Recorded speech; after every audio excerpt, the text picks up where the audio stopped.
김민하 기자 어서 오세요. 안녕하세요. 첫 번째 항목이요. 바람잘 날이 없는 공정거래위입니다. 왜요?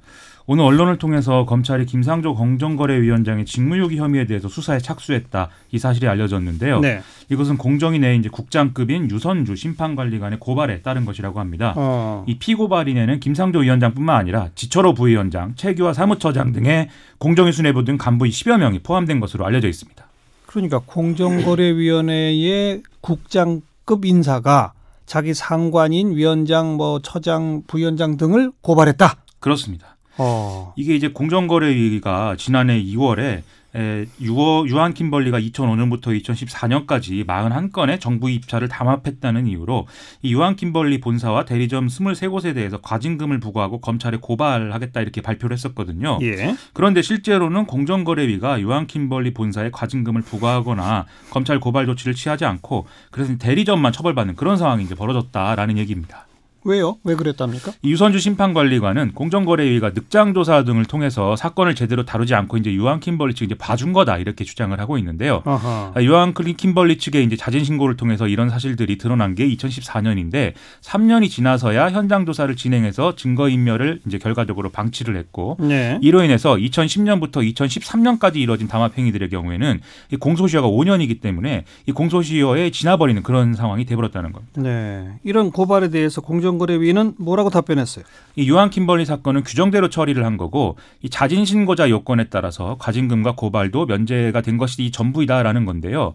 이게 이제 이른바 리니언시 제도가 적용됐다는 건데 이 리니언시 제도라는 것은 기업이 담합 사실을 자진 신고를 하면 처벌을 면제해 주는 그런 제도거든요. 예. 하지만 유선주 심판관리관 주장은 유한 킴벌리 사건을 포함해서 많은 담합 사건들이 알 수 없는 이유로 종결되는 관행들이 있어서 그것을 이제 지적을 해왔는데 번번이 묵살당하고 오히려 권한을 박탈당해서 이 법적 절차를 밟을 수밖에 없었다 이렇게 얘기를 하고 있습니다. 그러니까 유선주 심판관리관이 자신의 권한을 공정거래위원회에서 박탈당했다. 그렇죠. 내부에서 불이익을 받았다. 그렇습니다. 실제로 지난해 10월 달에 이 유선주 심판관리관이 직무에서 배제됐다 이런 문제 때문에 이제 국정감사에서도 논란이 한번 됐었는데요. 이 유선주 심판관리관은 판사 출신으로 2014년부터 공정거래위에서 일을 했습니다. 그런데 이제 공정거래위에 와 보니까 공정위 간부들이 회의를 하면 이 회의 내용을 로펌에 간 퇴직자에게 전화를 해서 이 중간 보고하듯이 내용을 알려주는 이런 여러 가지 문제가 있어서 충격을 받았다라는 거거든요. 예. 그래서 이런 문화를 바꾸기 위해서 이 회의 내용은 구체적으로 기록하고 녹음을 해서 보관하도록 하고 이 상임위원이나 비상임위원들이 기업 로펌하고 면담을 하는 이런 거는 다 금지하자 이런 가이드라인을 만들었는데 김상조 위원장 등의 공정거래위 수뇌부에 의해서 이런 것들이 묵살당하고 직무 정지가 됐다 이런 얘기였습니다. 그러니까 유선주 심판관리관의 주장은 자신은 공정위가 잘못하는 걸 바로잡고 개혁하기 위해 노력했는데 묵살당했고 직무 정지당했다. 그렇습니다. 이렇게 개혁하자는 요구에 대해서 그때 김상조 위원장 뭐라고 했어요? 유선주 심판관리관을 업무 정지시킨 것은 감사 담당관실 내의 갑질신고센터에 신고가 들어왔기 때문이다 이렇게 해명을 했었는데요.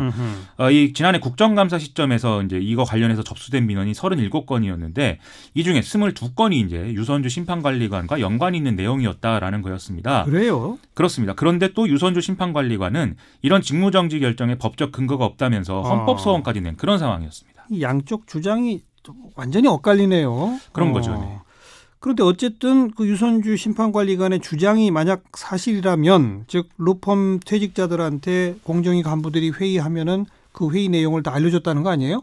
그런 일이 있었다고 보는 거죠. 그런데 그게 좀 그럴듯하게 들리는 게 지난해 왜 공정거래위원회 퇴직 간부들 그 재취업 문제로 또 몇 사람 지금 형사적 절차에 들어가 있지 않습니까? 그렇습니다. 이 공정거래위가 조직적으로 이 퇴직자들의 재취업을 가능하게 하도록 여러 가지 관리를 해줬다. 그러니까요. 이런 사건이 터져서 과거에 이제 간부를 맡았던 이 사람들이 재판에 다 넘겨졌는데요. 이 중에 일부는 또 1심에서 유죄를 받기도 하고 또 일부는 무죄가 나오기도 했었는데요. 이게 마침 또 그 지난해 국정감사에서 유선주 심판관리관과 함께 직무배제가 됐다고 해서 문제가 된 사례 중에 지철호 부위원장 사례가 있었습니다. 네. 그런데 이 지철호 부위원장의 직무배제는 이런 이제 퇴직자 재취업 관리 때문에 기소가 됐다. 이게 근거였거든요. 네. 그런데 이게 또 1심 무죄가 선고된 그런 상황입니다. 무죄가 났으면 이제 업무 복귀하나요? 그거에 대해서 이제 지금 협의 중이다 이렇게 얘기를 하고 있는데요. 그래서 언론이 이 모든 사건을 좀 묶어서 집안 싸움이다 이런 프레임으로 보도도 하고 또 일각에서는 김상조 리더십이 흔들린다 이런 좀 보도를 하는 그런 좀 혼란스러운 상황이 되고 있습니다. 그래서 어쨌든 이게 종합을 해보면 김상조 공정거래위원장 입장에서 본다면 좀 양쪽에서 난감한 상황이 자꾸 벌어지고 있어서 이게 문제다. 이것은 좀 사실에 가까운 것 같습니다. 정말 바람잘 날 없네요. 그렇습니다. 자, 두 번째 항목은요. 8년 만에 실태조사 결과 발표입니다. 어떤 실태조사요? 한국보건사회연구원이 보건복지부 의뢰로 진행한 인공임신중절 실태조사 결과 이걸 이제 오늘 발표를 했는데요. 이 조사는 지난해 9월부터 10월까지 전국 만 15세부터 44세 여성 1만 명을 대상으로 온라인을 통해 이루어졌습니다.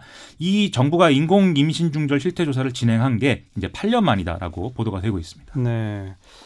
근데 이게 온라인을 통한 조사가 이게 정확한 실태를 반영할지는 모르겠습니다만 어쨌든 결과는 어떻게 나왔어요? 임신했던 여성 가운데 20%가 인공 임신 중절을 경험했다라고 이제 조사가 됐고요.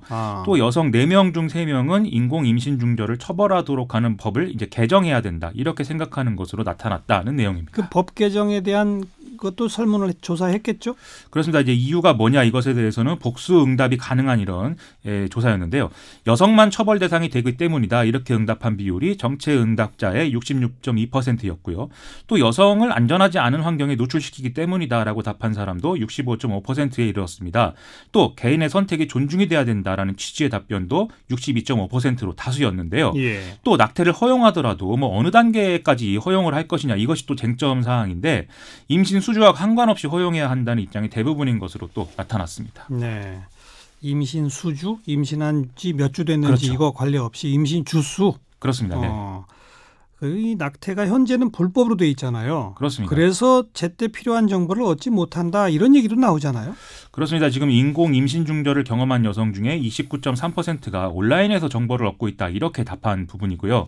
온라인보다는 비교적 이제 정확한 정보다라고 볼 수 있는 의료인 등의 전문가의 도움을 받았다라고 응답한 비율은 이제 34.6%로 나왔습니다. 그래서 이 비율이 뭐 전문가의 도움 비율이 더 높긴 하지만 혼자 고민하면서 좀 다소 부정확한 정보를 얻게 되거나 또 제때 필요한 의료적 대처를 하지 못해서 좀 피해를 입게 될 가능성이 상대적으로 크다는 점을 보여주는 결과이다. 이런 해석이 가능한 건데요. 응답자의 97.5%가 인공 임신 중절 전후에 상담이 필요하다. 이렇게 답한 것으로 봐서도 이런 해석이 좀 뒷받침이 된다라고 볼 수가 있겠습니다. 어쨌든 8년 만에 조사된 그 결과를 과거하고 비교하면 어떻게 됩니까? 이제 임신 중절 경험자 수 변화 추세가 이제 나와 있는데요. 여성 인구 1000명당 임신 중절 건수를 의미하는 인공 임신 중절률은 2005년에 29.8%에 이르렀는데 2010년에 15.8%, 2017년에는 4.8%로 꾸준히 줄고 있는 것으로 이제 나타나고 있습니다. 보건사회연구원은 피임이 늘고 응급피임약 처방이 증가하고 있는 데다가 15세부터 44세에 이르는 여성 인구 자체가 줄어든 것도 영향을 미친 것으로 분석을 했습니다. 그나마 줄어들고 있다는 것은 다행인 일이네요. 그렇습니다. 지금 그 낙태죄가 위헌인지 이것도 헌법재판소가 심리 중이죠? 그렇습니다. 뭐 지난 2012년에는 합헌 결정이 나왔었는데요. 2017년 2월 달에 이제 산부인과 의사 모 씨가 이거 관련해서 이제 법적으로 문제가 돼서 위헌 소원을 내서 이제 현재 심리 중이라고 합니다. 세계일보 보도에 의하면 헌법재판관 2명이 퇴임하기 전인 3월 말 정도에 결론이 날 수 있다라는 얘기가 헌법재판소 내부에서 나온다는데요. 좀 이런 앞서의 연구 이런 데서 드러난 여론이 뭐 어떻게 반영되는지 그것을 좀 지켜봐야 되겠습니다. 네, 낙태죄 폐지 이것도 참 오래된 우리 사회의 논란거리입니다. 그렇습니다. 네. 수고하셨어요. 고맙습니다. 김민아 기자였습니다.